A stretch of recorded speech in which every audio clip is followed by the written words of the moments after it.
Right now, parish crunch. Pastors are facing a tough time. Bills are mounting, but there are no parishioners in their pews. And so pastors are just saying, how am I going to do it? You can help. We'll show you how. Out of work, jobless claims are going through the roof right now, shattering records. And emergency relief, the biggest rescue package ever, could soon be on the president's desk. But Americans need it now. A world blessing. Pope Francis is going global tomorrow as 3 billion people are on lockdown. You'll be able to see it live here on Net TV. Plus, keeping faith, young people stepping up to bring God home. It provides an opportunity for our members through social media to see the light. They're challenging each other during this coronavirus crisis. The news starts right now.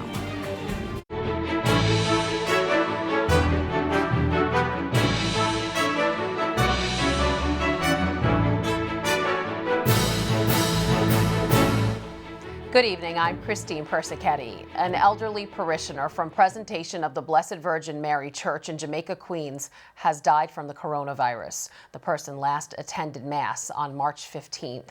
The news comes as the parishes of Brooklyn and Queens are facing a drastic situation brought on by the crisis. Although the churches are closed, the bills are piling up, and without people in the pews, donations are down. Currents News' Emily Drewby has the story from Bay Ridge. With churches in the Diocese of Brooklyn closed, the collections basket isn't being passed around.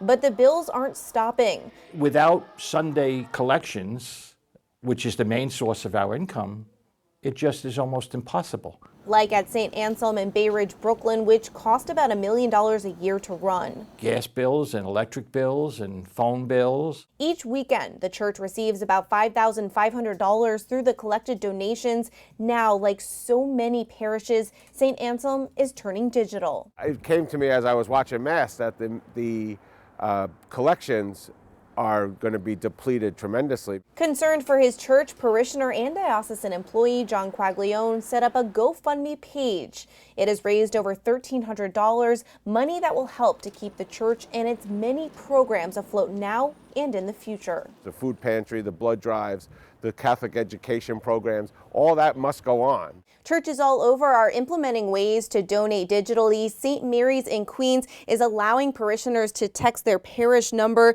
and it will send back a link to Give Central, which is an online fundraising platform. Other churches are putting links directly on their website, like Faith Direct, which is what St. Patrick's of Bay Ridge, Brooklyn is using. I'm not asking anyone for money, but I am grateful.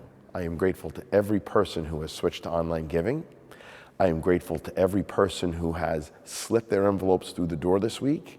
Father Gerard Sauer is grateful for his parishioners' help because, like at St. Anselm, the bills are still coming, including for their employees' medical insurance. Our Lady of Angels Parish in Bay Ridge generally sees mostly in-person donations, but even they're making a change. We are going to try to encourage more people to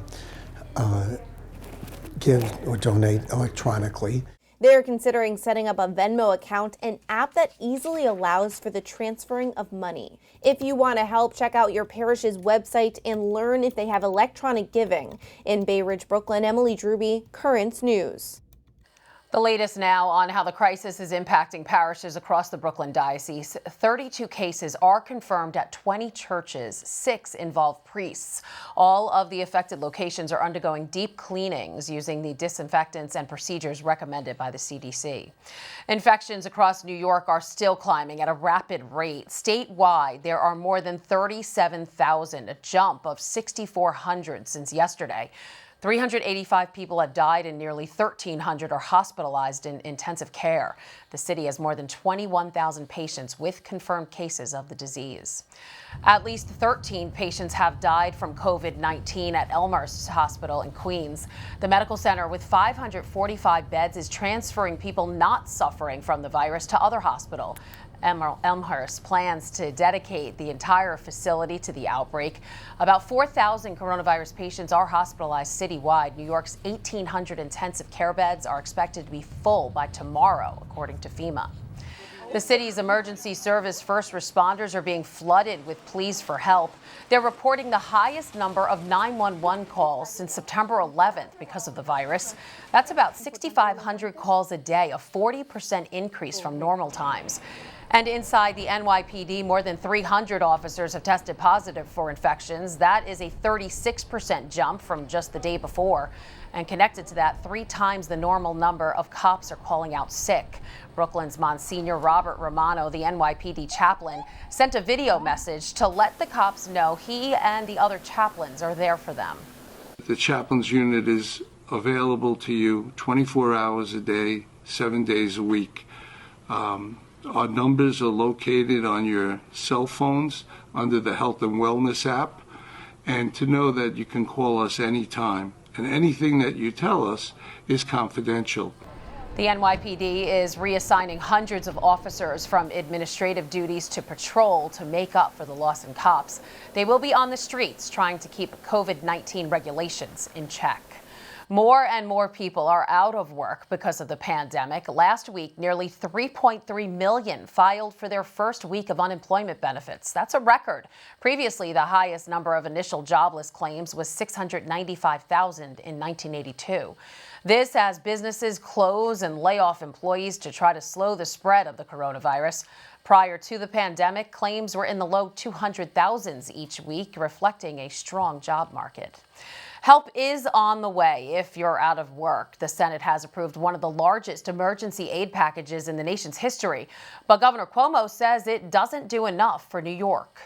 When this is over, I promise you I'm going to give them a piece of my mind. Governor Andrew Cuomo venting today after the Senate passed a $2 trillion relief package. The nays are 0. The 60-vote threshold having been achieved, the bill is passed. The governor says out of the $2 trillion, the state of New York, which is the epicenter of the coronavirus crisis, only gets $5 billion, with just $1.3 billion of that going to the city. And Cuomo says that money can only be put towards COVID-19 expenses, not lost revenue. New York right now is looking at a budget shortfall between $8 and $15 billion. I'm disappointed. I said I was disappointed. I find it irresponsible. I find it reckless. Senators, including New York's Chuck Schumer, on the other hand, were celebrating this act of bipartisanship. It's a historic day because it matches a historic crisis. The aim of the far-reaching deal is to boost a damaged U.S. economy. The bill includes $250 billion for direct payments to individuals and families, $250 billion in unemployment benefits, $350 billion in small business loans, and $500 billion for distressed companies. The Senate has pivoted from one of the most contentious, partisan periods in the nation's history to passing this rescue package. Even President Donald Trump was pleased, tweeting 96-0 in the United States Senate. Congratulations, America. The legislation now goes to the House for a vote tomorrow. It's expected it will pass, and President Trump says he will sign it into law. Louisiana is quickly becoming the country's new hot spot as the number of cases has surged more than 65% since their first diagnosis 15 days ago.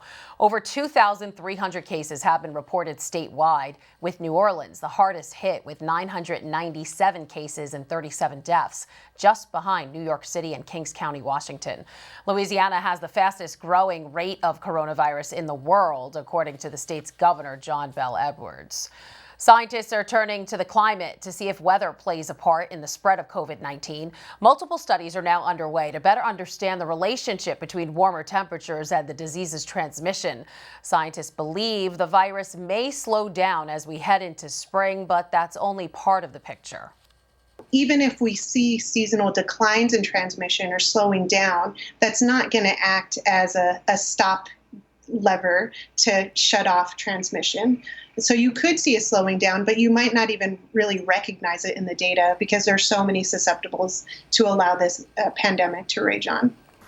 Experts warn that even though warmer climates are seeing slowing growth rates, the virus is in virtually all countries, so it's important to stay vigilant. An Italian priest living in the same guest house that Pope Francis calls home has tested positive for the coronavirus. The cleric is a top-ranking official at the Vatican Secretary of State office. Tonight he's in the hospital. The priest has not been in recent contact with the Holy Father. Right now, Francis is following strict rules, eating meals alone, keeping a safe distance during meetings, and using hand sanitizer. Pope Francis will bestow an extraordinary blessing on the world tomorrow. It'll be the latest action by the Holy Father to help us get through the coronavirus crisis. And he wants a special icon to be part of the service. The miraculous crucifix at which the pontiff prayed on Sunday is being taken down from its altar to be in St. Peter's Square for the Pope. The crucifix is credited with helping Rome escape the ravages of the Black Plague in the 16th century. You'll be able to see the Pope's blessing live right here on Net TV. Our coverage begins tomorrow at 12:55 p.m. Here are some more headlines on the coronavirus crisis. Medicare is updating the rules to provide more coronavirus coverage for Americans over age 65. The Federal Reserve is saying the American economy will rebound once the virus is under control. A nursing home in Woodbridge, New Jersey has been evacuated. All 94 residents are believed to have contracted the disease.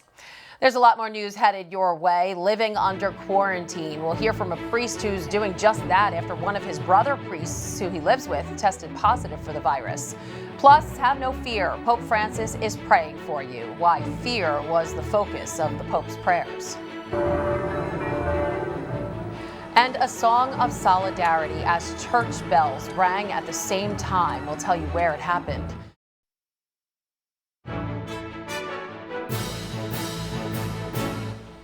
Catholics are fighting to keep faith flourishing during the coronavirus pandemic. With masses suspended and churches closed, it can be hard to stay close to Christ. Well, one group of young people is posing a challenge online to bring God into homes. Currents News' Tim Harfman has that story from Elmhurst, Queens. Scrolling through social media, you might notice the latest campaign, #Jornada Heals Challenge.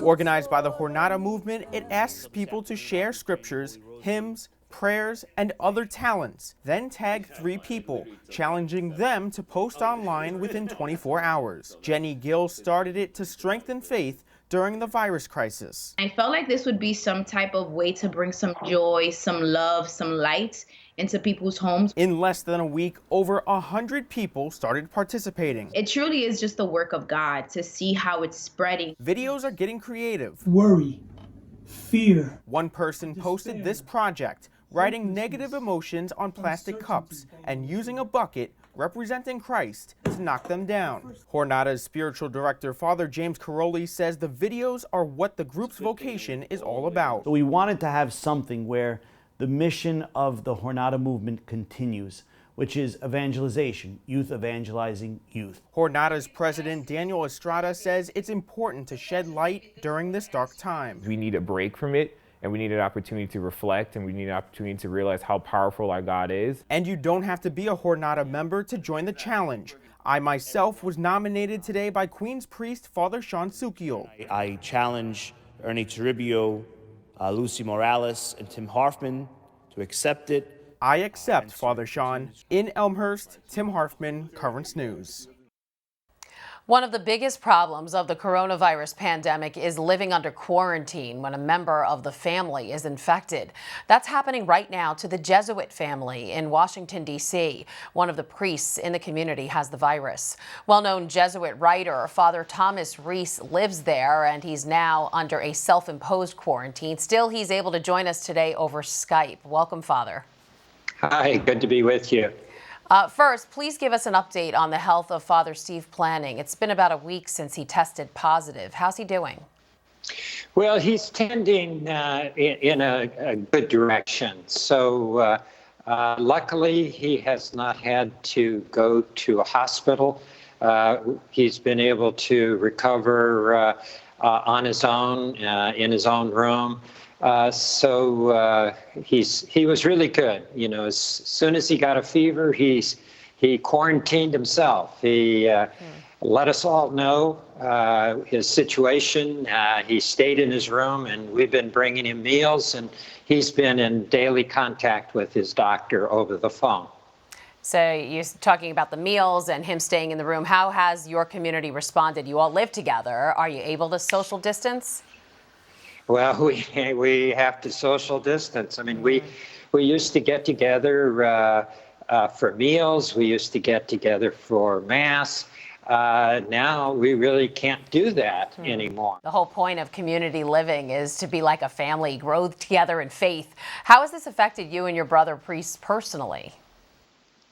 Well, you know, St. Ignatius Loyola, who was the founder of the Jesuits and a great spiritual guide, in his spiritual exercises that he wrote, one of the things he recommended is that we periodically meditate on death.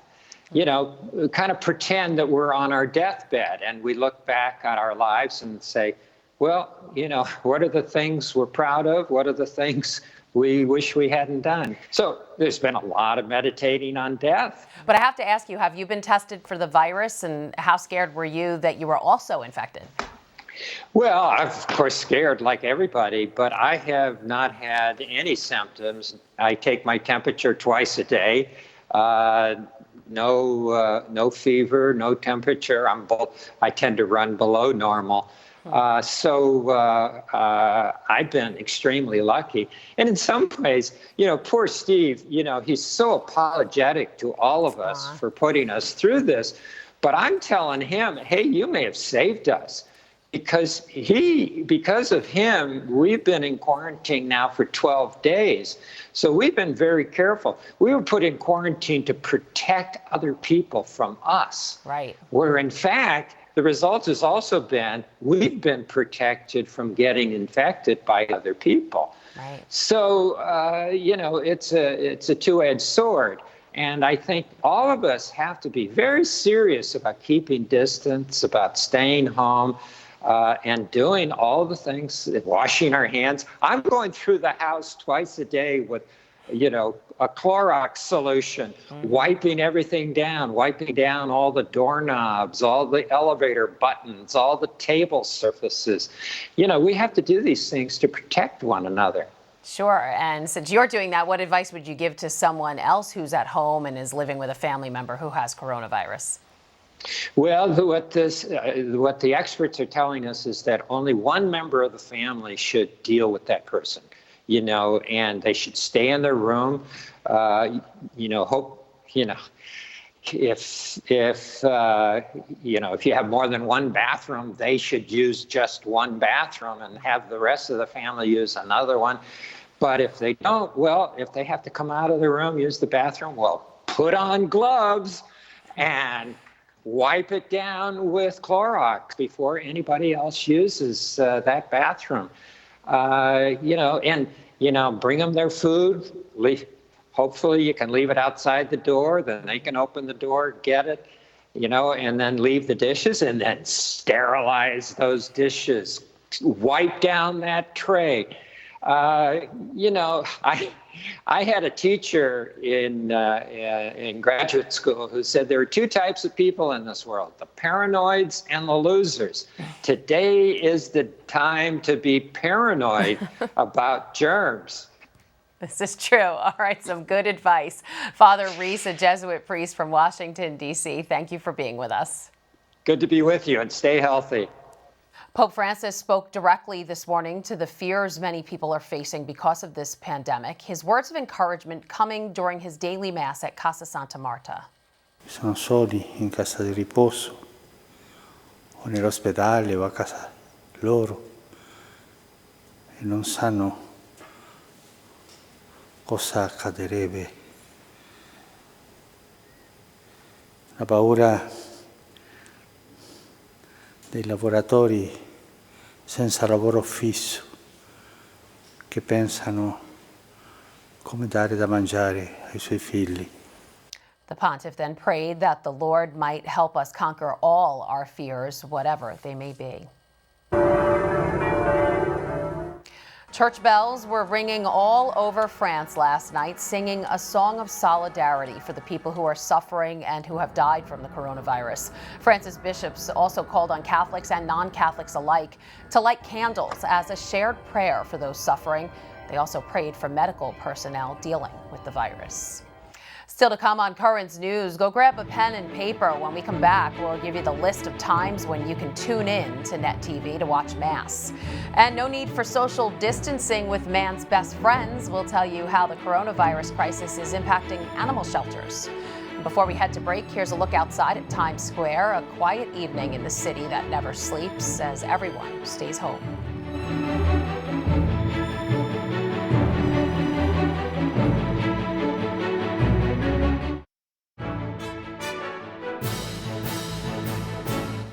Catholics across the Brooklyn Diocese are being urged to watch Mass right here on Net TV. Here's the schedule of live services Monday through Friday. 8 a.m. English, 8:30 Creole, 9 Spanish, 9:30 Polish, 10 Italian, 10:30 Chinese, and 11 a.m. the Korean Mass. Here's the schedule for live Sunday Masses, 8 a.m. Korean, 9 Creole, 10 Italian, 11 English, noon Polish, 1:30 p.m. Spanish, and 3 p.m. Chinese. Net TV is New York's Catholic station, and you can find it on Verizon's Fios Channel 48, on Optimum's Channel 30, and on Spectrum's Channel 97. The Mass schedule is online at netny.tv. Social distancing has led to at least one positive thing. Pet adoptions are up and actually skyrocketing in some places. Juliana Falk tells us the effects it's had on one animal shelter in Wisconsin. Meet Tony, a sweet little pup. Soon she'll be on her way to her forever home. People have a little bit more time right now to spend with an animal, and the animal can keep them company. Amanda Wrights, the founder of Happily Ever After Animal Sanctuary, says last week they had a record number of adoptions.